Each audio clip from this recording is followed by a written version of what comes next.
جی ناظرین، ایک مختصر بریک کے بعد ہم آپ کی خدمت میں دوبارہ حاضر ہیں اور بات کر رہے ہیں ہم آج اسلام اور ترقی کے ٹاپک پر، اور آپ کی کالز بھی ہم نے آپ کی بات بھی سنی اور مزید کالرز جو ہیں وہ ہمیں کال کر رہے ہیں، وہ اب ہمیں کال کر سکتے ہیں، ان کی گفتگو کو بھی شامل کریں گے۔ ایک چھوٹی سی جو جسے کہتے ہیں گلمپس جو ہے میں پیش کرنا چاہتی ہوں سائنسدانوں کے بارے میں، یا ان لوگوں کے بارے میں، مسلمان سائنٹسٹ کے بارے میں جنہوں نے ترقی کے جو پہلا جسے کہتے ہیں جسے قدم جو تھا وہ اٹھایا، اور اس کے بعد پھر یہ ترقی مسلمانوں سے ہوتی ہوئی اب صرف اور صرف اس کا نام جو ہے وہ یورپ اور امریکہ کے ساتھ جوڑا جاتا ہے۔ بات کروں گی طبیب اعظم زکریا الرازی کی، جس نے وہ پہلا انسان تھے جس نے جراثیم یعنی کہ بیکٹیریا اور انفیکشن کے مابین تعلق معلوم کیا، جو طبی تاریخ میں سنگ میل کی حیثیت رکھتا ہے۔ سب سے پہلے زکریا الرازی نے جراثیم اور انفیکشن کے مابین تعلق معلوم کیا۔ جب ان سے پوچھا گیا کہ بغداد میں کس مقام پر ہسپتال تعمیر کیا جائے، تو انہوں نے تجویز کیا کہ جہاں ہوا میں لٹکا ہوا گوشت دیر سے خراب ہو، اسی مقام پر ہسپتال تعمیر کیا جائے، اور الرازی ہی تھے جنہوں نے طب میں سب سے پہلے جو ہے وہ دوائیوں کا استعمال کرنا جو ہے الرجی اور امیونولوجی کے اوپر جو ہے وہ سب سے پہلے رسالہ لکھا، اور اس طرح انہوں نے جو الرجک استما ہے اور اس کے ساتھ ہی ساتھ ہے فیور کو بھی دریافت کرنے والی شخصیت جو تھی وہ زکریا الرازی ہی کی تھی۔ اور ابو الحسن طبری دنیا کے پہلے طبیب تھے جنہوں نے خارج کے کیڑوں کو دریافت کیا تھا، اور اسی طرح سے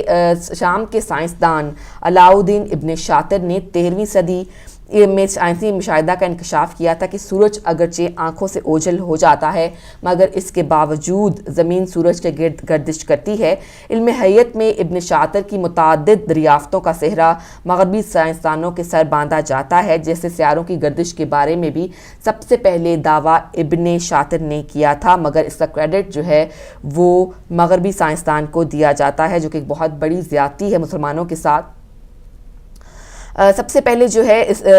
استرلاب کا آلہ جو ہے وہ یونان میں ایجاد ہوا تھا، مگر اس کا سب سے زیادہ استعمال، اس میں اضافے سب سے زیادہ مسلمانوں نے کیے تھے۔ مسلمانوں نے بہت سارے جو اس طرح کے آلات بنائے تھے جو ابھی تک برطانیہ، امریکہ اور دوسرے مغربی ممالک کے عجائب خانوں میں محفوظ ہیں، اور اسی طرح جو ہے ایک آلہ دریافت کیا تھا ہمارے مسلمان سائنسدان نے ہی، کہ جس کے ذریعے لوگ صحرا یا سمندر میں راستہ تلاش کرتے تھے، نیز اس کے ذریعے طلوع آفتاب اور غروب آفتاب کا وقت بھی معلوم کیا جاتا تھا۔ علم بصریات پر دنیا کی سب سے بہترین شاہکار تصنیف کتاب المناظر ابن ہیشم نے لکھی تھی، اور ایج آف فیتھ جو تھی، اور اس کے علاوہ آئینوں پر جو ہے وہ تحقیق جو تھی وہ بھی اس کا شاندار کارنامہ ہے، اور اس کے علاوہ کرب لینزز جو ہیں وہ بھی ابن الہیشم نے ہی بنائے تھے، اور حدبی عدسوں پر اس کی تحقیق اور تجربات سے یورپ میں مائکروسکوپ اور ٹیلیسکوپ کی ایجاد ممکن ہوئی تھی۔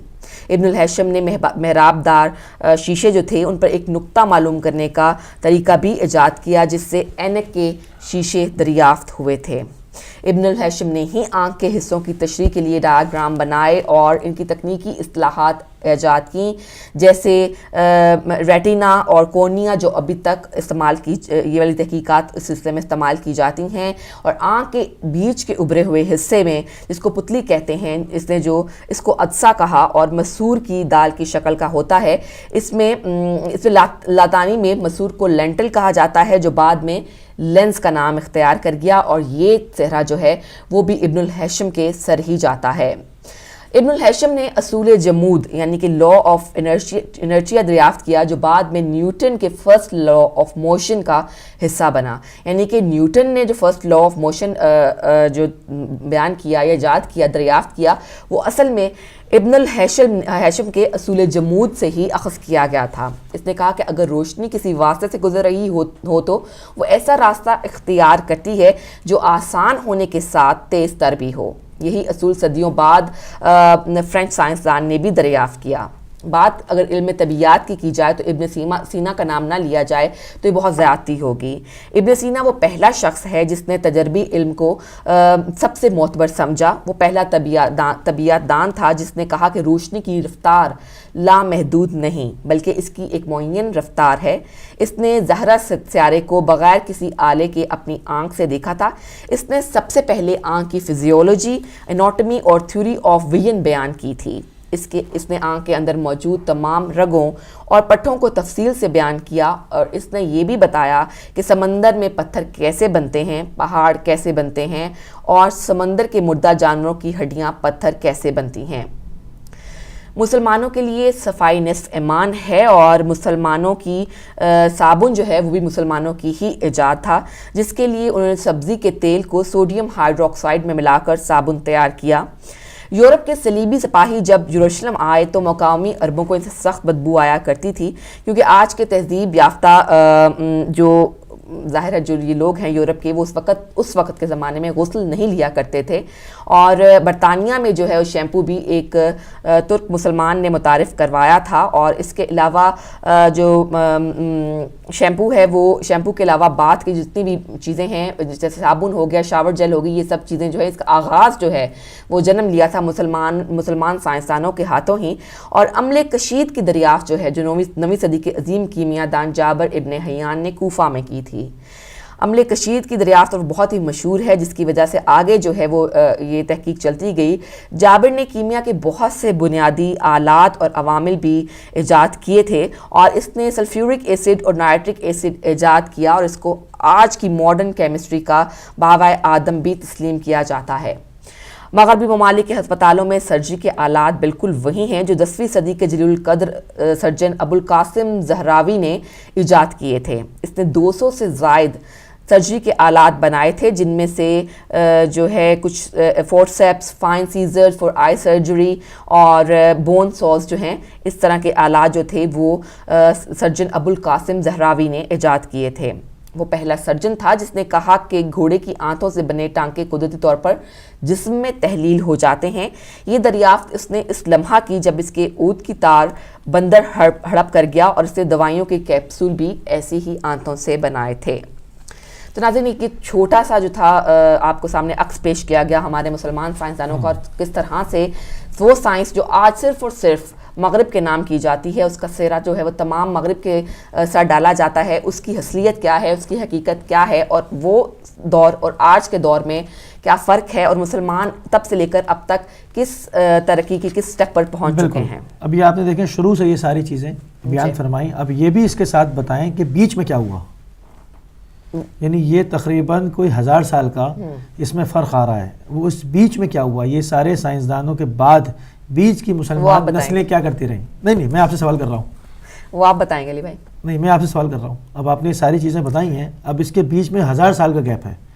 یہ سوچنے والی بات ہے کہ تمام چیزیں جو ہے وہ شروع میں مسلمان سائنسدانوں میں، یعنی ہمارا سفر، وہی میں پہلی اپنی بات کی طرف واپس آ جاؤں کہ امت کو جہاں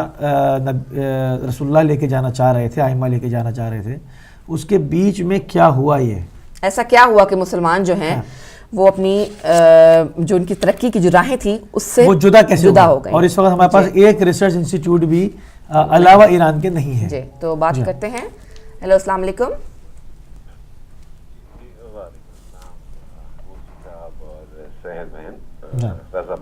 جی آپ خوش آمدید کہتے ہیں پروگرام میں۔ جی جی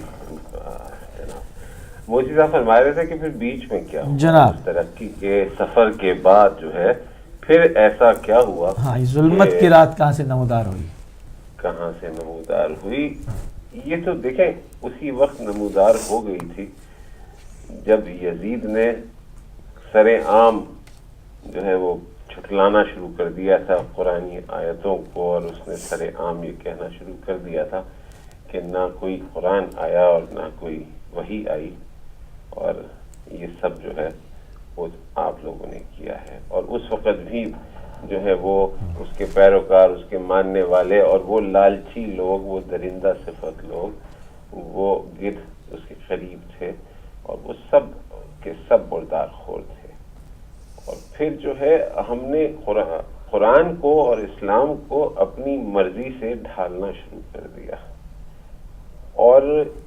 ہر جگہ ہم اپنے مقاصد نکالتے چلے گئے، اور بنی امیہ کا وہ زہر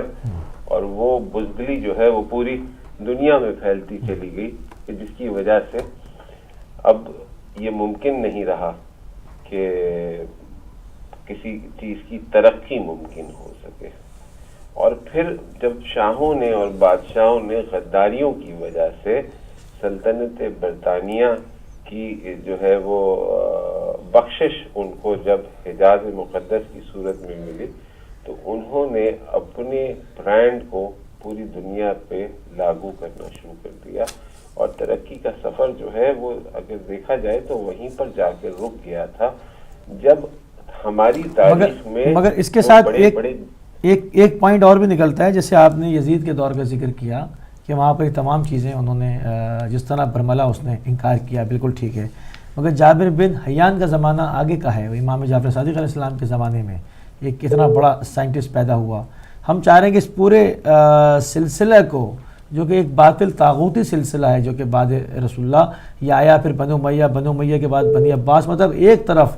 ایک ظلمت کا سلسلہ چل رہا ہے، دوسری طرف مسلسل کوشش ہو رہی ہے کہ وہ ایک سائنسدان بھی پیدا کریں، مفکر بھی پیدا کریں، فلاسفر بھی پیدا کریں، علم منطق کے ماہر بھی پیدا کریں، علم کلام کے ماہر بھی پیدا کریں، مطلب یہ دو راستے ہمیں یہاں پر بڑے صاف نظر آ رہے ہیں۔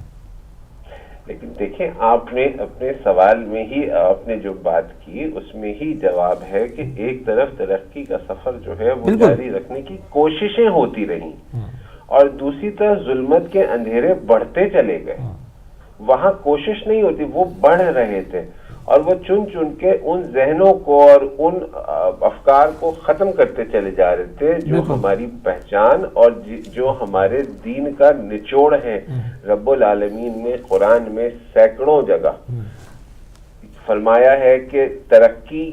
کیا ہے اور کیسے کی جا سکتی ہے، چاند کیا ہے، زمین کیا ہے، آسمان کیا ہے، ہوا میں کیا ہے، پھلوں میں کیا ہے، نباتات میں کیا ہے،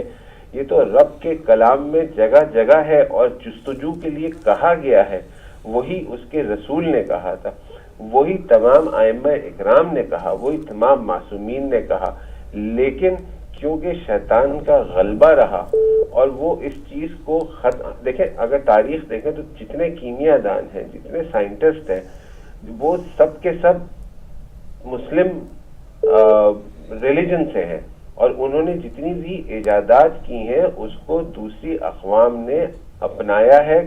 اور امام جعفر صادق کے آپ جو ریسرچ ہے اور ان کی جو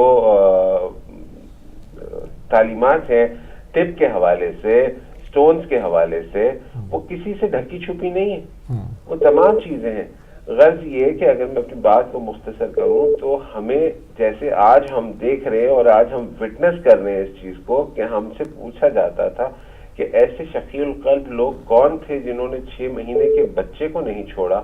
جنہوں نے تیر جو ہے معصوم علی اصغر کے گلے سے پار کر دیا، وہ کیسے لوگ تھے؟ تو ہم آج دکھا رہے ہیں کہ وہ ایسے لوگ تھے کہ وہ معصوموں کے مساجد میں، امام بارگاہوں میں جا کے خودکش حملے کرتے ہیں، اور وہ آج بھی ان کو ذبح کرتے ہیں۔ وہ لوگ آج بھی موجود ہیں اور وہ ذہنوں کو مارتے ہیں۔ جو دشمن اسلام تھے ان کا یہی کام تھا کہ سوچ کو مار دو، اور انہوں نے سوچ کو مارنا شروع کر دیا، اور وہ آج بھی مار رہے ہیں۔ تو جان بچائیں یا آگے بڑھیں، اور پھر ان سے کیسے بچیں جو اب دین کو فروش کرنا شروع ہو گئے ہیں اس اپنی خود ساختہ امارات پہ، اپنے خود ساختہ اسلام پہ، اور وہ آگے بڑھتے چلے جا رہے ہیں،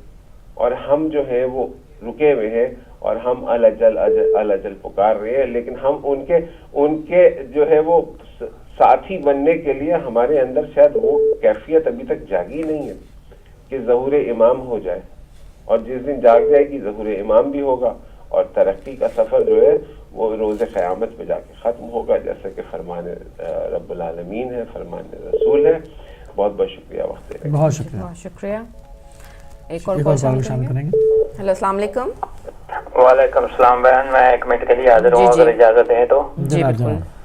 موسی بھائی یہ بہت خوبصورت بہت پیاری باتیں کاظم بھائی کرتے ہیں, دل کرتا ہے سنتے رہیں ان کی باتیں, ماشاءاللہ بہت خوبصورت باتیں ہیں. لیکن ایک بات آپ ذہن میں رکھیں, وہ کہتے ہیں نا کہ اقرار کر کے خم پہ زبانیں بدل گئیں, بدلی نمازیں اور اذانیں بدل گئیں. تو آپ کو یہ روایت بچپن سے یاد ہوگی. دیندار دین فروش بن بیٹھے, اسلام تو وہی تھا, دکانیں بدل گئیں. تو میں آپ سے یہ گزارش کروں گا موسی بھائی کہ مولا کائنات نے جب لوگوں نے ان سے پوچھا نا آگے نماز کے کھڑے ہوتے ہوئے, جب ٹائم نہیں تھا کہ کس لیے کون سے جانور انڈے دیتے ہیں کون سے بچے دیتے ہیں, تو آپ نے صرف 1 سیکنڈ میں اس کا جواب دے دیا کہ جس کے کان باہر ہیں وہ بچے دیتے ہیں, جس کے کان اندر ہیں وہ انڈے دیتے ہیں. تو 1400 سال کے بعد آج بھی آج کا سائنسدان نے جب اس پہ تحقیق کی ہے تو اس میں یہی پتہ چلا ہے کہ سمندر میں جو مخلوق ہے وہ بھی یہی اصول رکھتی ہے. حد یہ کہ بیکٹیریا میں جو اصول ہے وہ بھی یہی ہے, حتیٰ کہ وہ جو وائرس جو خوردبین میں نظر نہیں آتا مائکروسکوپ میں, اس میں بھی یہی اصول ہے. تو یہ 1400 سال پہلے جو مولا کائنات نے بتائی, آج کا سائنسدان اس پہ ریسرچ کر کے بتا رہا ہے. اس کے بعد آپ کو یاد ہوگا کہ امام جعفر صادق علیہ السلام کے پاس ایک آدمی آئے, انہوں نے کہا جی ایک آدمی دعویٰ کر رہا ہے بڑا اپنے علمی اور بڑا ہونے کا, تو اس نے چند کیڑے رکھے ہوئے ہیں اپنے پاس اور وہ دکھاتا ہے, کہتا ہے یہ دیکھو میں نے پیدا کیے ہیں. تو آپ نے اسے بلایا, اس نے کہا دکھاؤ مجھے یہ کیا ہے تمہارے پاس. تو اس نے کہا جی یہ کیڑے ہیں. اس نے کہا بتاؤ ان کو حکم دو کہ نار ایک طرف ہو جائے اور مادہ ایک طرف ہو جائے. تو وہ نہ کر پایا. تو آپ نے کہا کہ تجھے تو یہ تو نے کیا پیدا کیا ہے کہ جو تجھے یہ پتہ ہی نہیں ہے کہ نار کتنے ہیں اور مادہ کتنے ہیں, اور تمہارے حکم سے ادھر ادھر بھی نہیں ہو سکتے. تو امام نے حکم دیا تو نار خود بخود ایک طرف ہوگا اور مادہ ایک طرف ہو گئی. تو میں یہ کہنا چاہتا ہوں کہ یہ علم تو ہمیں وہاں سے ملا, لیکن یہ علم ہمیں حاصل کر جنہوں نے حاصل کیا وہ جابر بن حیان بن گئے, بلکہ جنہوں نے 2 سال پڑھا وہ یہ کہتے ہوئے مر گئے کہ یہ 2 سال زندگی کے نہ کرتا تو میں زندہ بھی مردہ تھا, وہ یہ کہتے ہوئے چلے گئے اس دنیا سے. تو میں یہ کہوں گا کہ یہ علم ہمارے پاس جو ہے یہ وہ علم ہے جبکہ مولا کائنات نے کہا تھا پوچھو پوچھو مجھ سے, اس سے پہلے کہ میں تجھ سے نہ ہوں زمین و آسمان کے حالات, کیونکہ میں آسمان سے کے حالات بہتر جانتا ہوں زمین سے. تو پھر لوگ داڑیوں کے بال ہی پوچھتے رہے کتنے سفید ہیں کتنے کالے ہیں. تو جب یہ علم ہی ہم لوگ حاصل نہ کر پائے تو مولا کو بھی افسوس ہوا, کاش مجھ سے یہ علم حاصل کر لیتے. علم حاصل کرنے کے بجائے ان لوگوں نے ان کو ہی شہید کر دیا. تو یہ علم جو تھا یہ ہمیں تو مل رہا تھا, لیکن ہم لوگ شومیہ قسمت کے نہ لے سکے, صرف اپنی بد عملیوں کی وجہ سے اور اپنے اناؤں کی وجہ سے اور اپنی, لیکن بعد میں احساس ہوا تو یہ کہتے ہوئے دنیا سے چلے گئے کہ علی اگر تم نہ ہوتے تو میں ہلاک ہو جاتا. پھر علم کی قدر ہوئی, پھر انہیں پتا چلا کہ علم کسے کیا چیز ہے اور علم کے لیے کیا ضروری ہے, کیونکہ ہر دور میں پھر مولا کائنات کی ضرورت بھی پڑتی رہی اور یہ کہتے رہے کہ کاش علی تم نہ ہوتے تو میں ہلاک ہو جاتا. تو میں یہ کہوں گا کہ آج کے دور میں بھی ہمیں یہ سوچ لینا چاہیے اور وہ علم حاصل کریں جو مولا کائنات نے اور جو عالم محمد نے آپ کو دیا ہے. اس علم کی طرف بڑھیں گے تو آپ کو علم ملے گا, اور وہ علم ملے گا جو آپ کو ترقی کے راستے پہ لے کے جائے گا اور آخرت کا راستہ بھی سنوارتا جائے گا آپ کا. لیکن ہم لوگوں نے یہ فیصلہ کر لیا ہے کہ جو علم ہمیں دیا گیا تھا عالم محمد کی طرف سے اس علم کو ہم نے نہیں لینا. یہ فیصلہ آج کے مسلمان نے کیا ہے, جس کا رزلٹ یہ نکلا ہے کہ آپ دیکھیں نا, مثال دے کے ختم کر دیتا ہوں کہ آپ مجھے یہ بتائیں کہ سعودی عرب کے ساتھ کون سا دشمن ہے؟ سارے مسلمان ملک اس کے ساتھ ہیں, سارے مسلمان بھائی بھائی ہیں. اگر دیکھا جائے تو کیا ضرورت پڑی ہے بھائی کہ اتنا اسلحہ خریدنے کی, $1 بلین کے جہاز اور میزائل خریدنے کی کیا ضرورت ہے؟ کیا اس کے ساتھ کوئی اسرائیل رہتا ہے؟ اسرائیل تو دور ہے, لیکن وہ کیوں خرید رہا ہے؟ صرف اس لیے خرید رہا ہے کہ اپنی بد دماغی کی وجہ سے کہ وہ اپنے آپ کو سپر بنانا چاہتا ہے علاقے میں, لیکن سپر تو اللہ تعالیٰ کی ذات ہے, وہی جو بہتر کرتی ہے ہوتا تو وہی ہے. لیکن آج وہ اتنا نیچے آ گیا کہ اس کو اپنے گھر کی پڑ گئی ہے, اور جو پالے ہوئے درندے تھے وہ ان کے گلے پڑ گئے ہیں. تو یہ چیز ہمیں سوچ لینی چاہیے آج کے مسلمان کو کہ اپنے آپ کا اندازہ کر لینا چاہیے کہ انہیں کون سے علم کو حاصل کر کے کس طرف جانا ہے, اور کون سے علم کو چھوڑ کے جس کو حاصل کر رہے اس میں کون سی درندگی ہے اور کون سی انسانیت کے خلاف باتیں جا رہی ہیں. اس کا فیصلہ کرنا ہوگا آج کے مسلمان کو. تھینک یو جی, مہربانی, شکریہ. جی ہیلو السلام علیکم. جی ہیلو السلام علیکم. السلام علیکم بہن علی بھائی, موسوی بھائی کے بھی بہت بہت سلام. غلام علی ماجد موسوی آیا ہوں